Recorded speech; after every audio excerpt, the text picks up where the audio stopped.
নমস্কার বন্ধুরা, আপনারা দেখছেন স্টারেদের অন্দরমহল। বেশ কিছুদিন ধরেই চর্চার শিরোনামে রয়েছেন সুস্মিতা দে। পুরনো প্রেমিক অনির্বাণকে ভুলে নাকি নতুন প্রেমে মজেছেন তিনি, তাও আবার নাকি তার চলতি ধারাবাহিকের নায়ক সাহেবের সঙ্গে।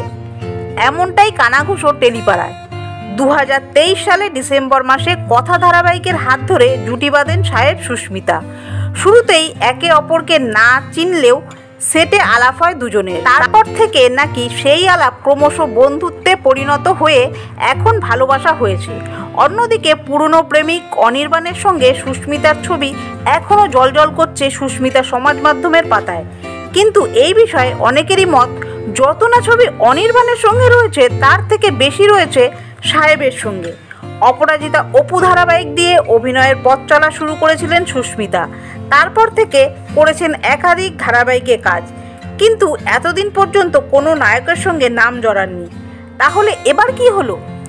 সুস্মিতাকে এই প্রশ্ন করা হলে তিনি নীরব, বলছেন এটি খুব সেন্সিটিভ বিষয়, আমি কিছু বলবো না। বদলে মুখ খুললেন সাহেব, বললেন আমার আর সুস্মিতার জুটি ধারাবাহিকে সম্প্রচারের প্রথম দিন থেকেই দর্শকরা পছন্দ করেন।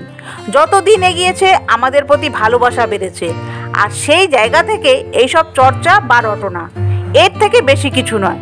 তো বন্ধুরা, এই বিষয়ে আপনাদের কি মতামত কমেন্ট করে জানাতে ভুলবেন না। বন্ধুরা, তারকাদের বিষয় এইরকমই খুঁটিনাটি আরও তথ্য পেতে জুড়ে থাকবেন আমাদের চ্যানেলটির সাথে। ধন্যবাদ।